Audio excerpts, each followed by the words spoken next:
Hello बच्चों, welcome back to our channel. बच्चों, आज हम a letter to God chapter first text book exercises blanks completely filled, ये मैंने पीडीएफ फॉर्म में कन्वर्ट किया हुआ है। हम पेज नंबर के हिसाब से आज हम बुक को अच्छी तरह फिल करने वाले हैं, तो बने रहिए इस वीडियो के अंत तक और अपने टेक्स्ट बुक को अच्छे तरह से फिल कर लीजिएगा। तो पेज नंबर 3 पे मनी ऑर्डर फॉर्म स्टेटमेंट्स दिए गए हैं। Now complete the following statements. Okay, तो इसमें पहला दिया है आपका, in addition to the sender the form has to be signed by the counter clerk. Okay, and the second one is the acknowledgement section of the form is sent back by the post office to the sender after the payee signs it.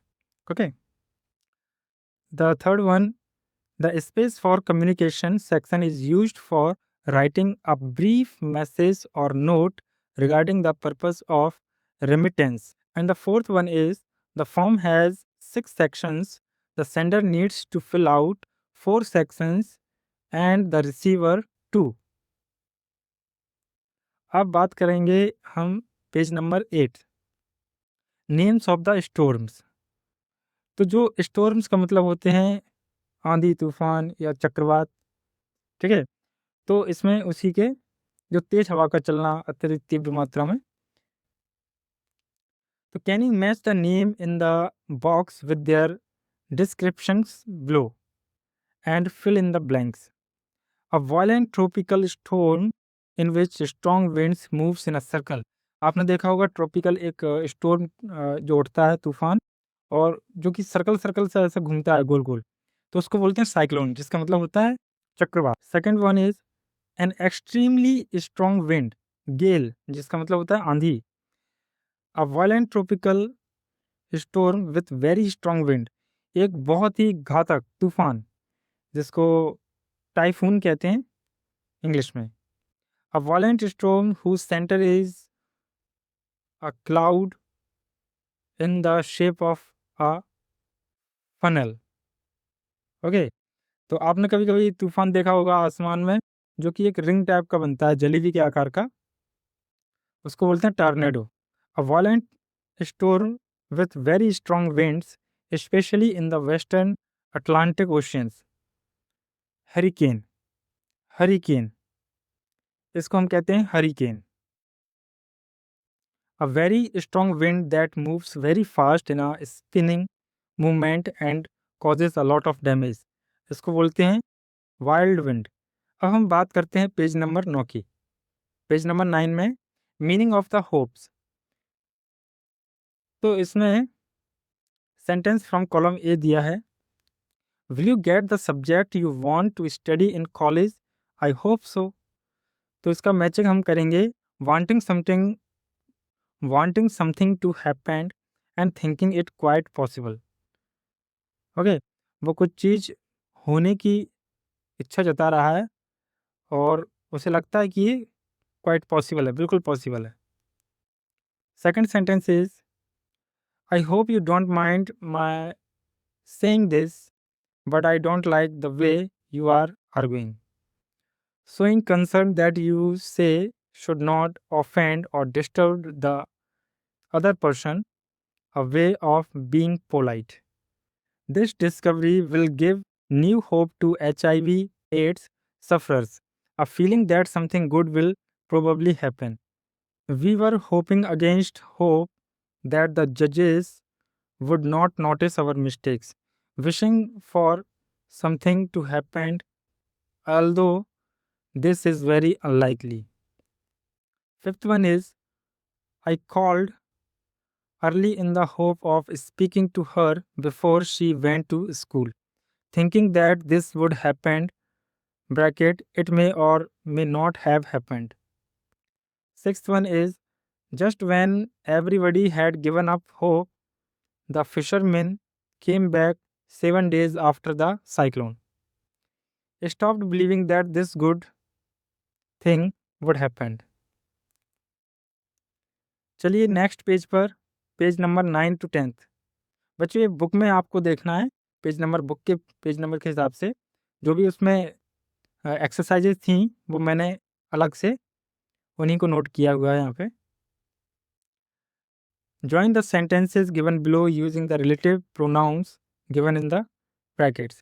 तो relative pronouns के लिए आपको class में बताया गया है और आप चाहें तो वीडियो भी अवेलेबल है इस चैनल पे, आप जाकर देख सकते हैं। I often go to Mumbai. Mumbai is commercial capital of India. तो इसके लिए हम आंसर लिखने वाले हैं I often go to Mumbai which is the commercial capital of India. तो हम इसको प्रोनाउंस से रिलेटिव प्रोनाउंस जो विच का प्रयोग करेंगे। यहाँ पे विच का जो सेंस है वो जो है। Second one is my mother is going to host a TV show on cooking, she cooks very well. अब यहाँ पर हम हु रिलेटिव प्रोनाउंस का प्रयोग करेंगे क्योंकि माई मदर जो बहुत ही अच्छा खाना बनाती हैं is going to host a TV show on cooking, और वो एक टीवी शो को कुकिंग के एक टीवी शो को होस्ट करने वाली हैं। These sports persons are going to meet the president.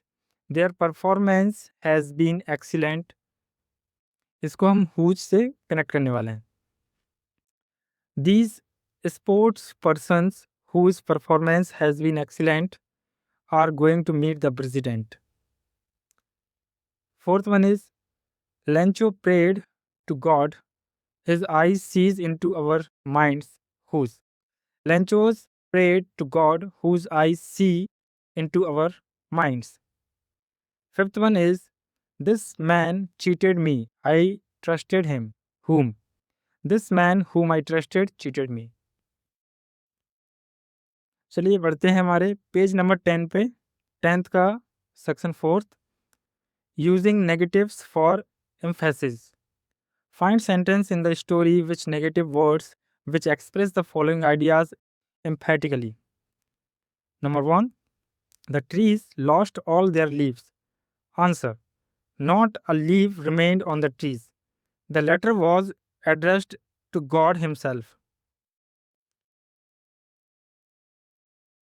It was nothing less than a letter to God. The postman saw this address for the first time in his career. Never in his career as a postman had he known that address.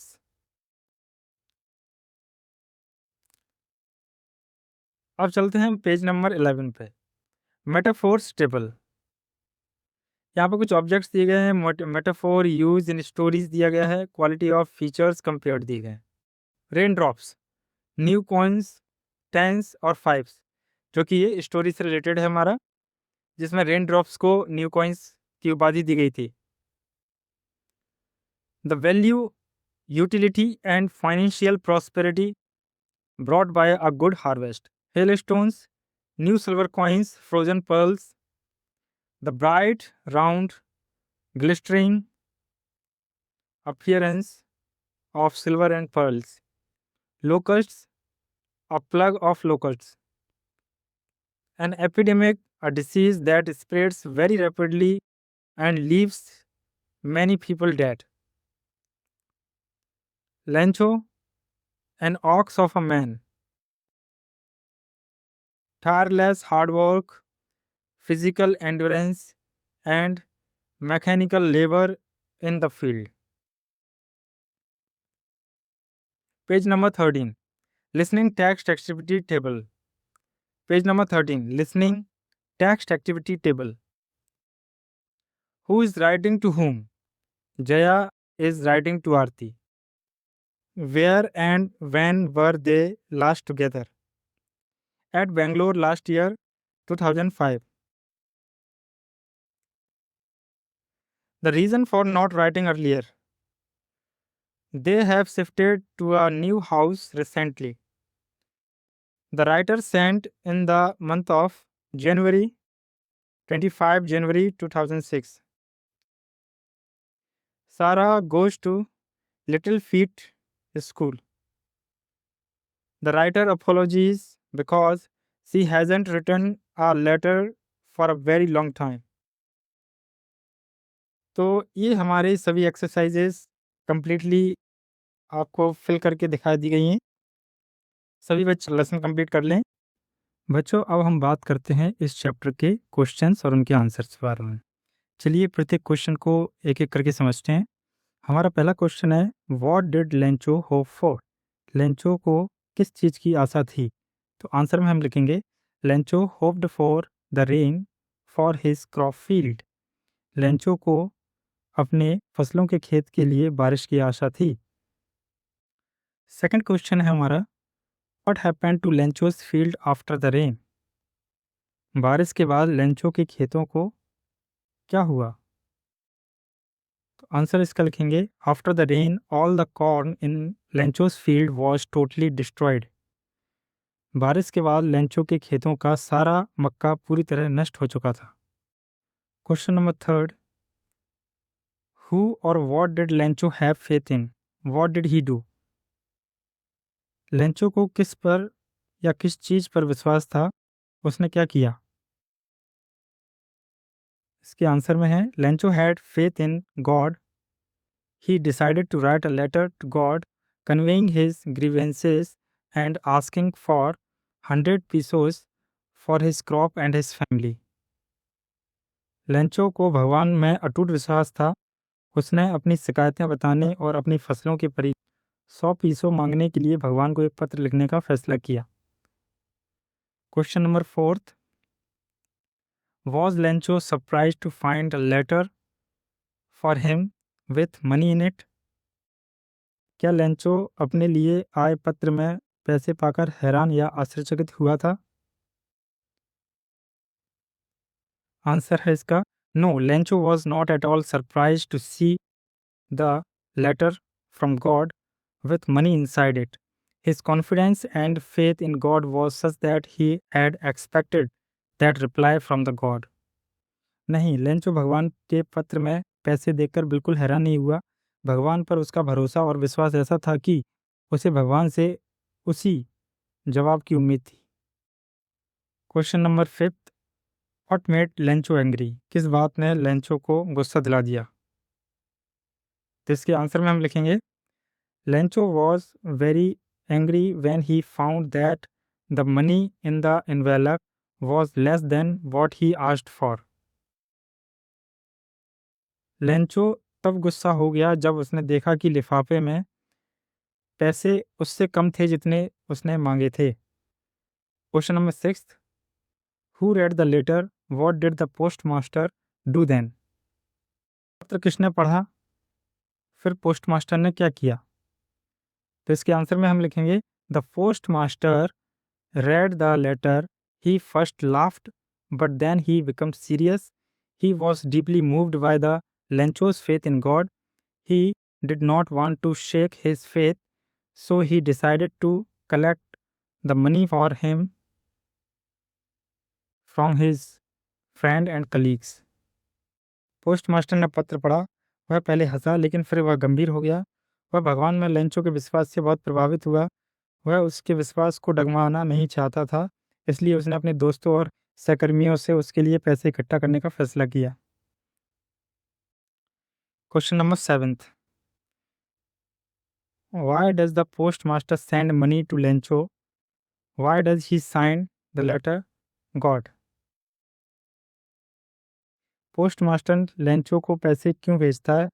वह पत्र पर भगवान के हस्ताक्षर क्यों करता है?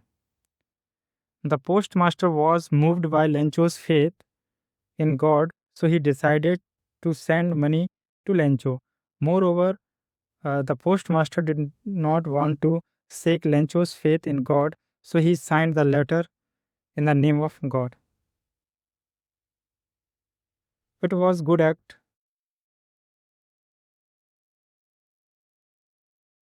on his part to convey the message that God himself had written the letter. Postmaster भगवान में लेंचो के विश्वास से प्रभावित था, इसलिए उसने लेंचो को पैसे भेजने का फैसला किया। इसके अलावा पोस्टमास्टर भगवान में लेंचो के विश्वास को तोड़ना नहीं चाहता था, इसलिए उसने भगवान के नाम से पत्र पर हस्ताक्षर किए, यह संदेश देने के लिए कि उसकी ओर से यह एक अच्छा कार्य था कि पत्र स्वयं भगवान ने लिखा था। तो ये हमारे 7 क्वेश्चन हैं जो कि इस चैप्टर में पूछे गए हैं। उम्मीद है ये चैप्टर आपको हिंदी ट्रांसलेशन के साथ समझ में आए होंगे, और इन क्वेश्चंस या आंसर्स में जो वर्ड यूज़ हुए हैं, कुछ वर्ड मीनिंग्स मैंने यहाँ बच्चों के लिए इकट्ठा किए हैं, जिनमें अगर कोई प्रॉब्लम हो तो आप इन वर्ड मीनिंग्स को भी पढ़ सकते हैं। आप चाहें तो वीडियो पॉज करके इन्हें नोट भी कर सकते हैं। और जिन बच्चों को समरी पढ़ना है तो ये मैंने ब्रीफली यहाँ पर लिखा है समरी के बारे में। इसका हिंदी एडिशन भी मैंने नीचे लिख रखा है ट्रांसलेशन के साथ। तो चलिए, वीडियो अगर पसंद आया हो तो ज़्यादा से ज़्यादा लोगों को शेयर कीजिए। तो इसी के साथ ये चैप्टर हमारा आज फिनिश होता है और मिलते हैं नेक्स्ट वीडियो में। Till then take care, bye bye.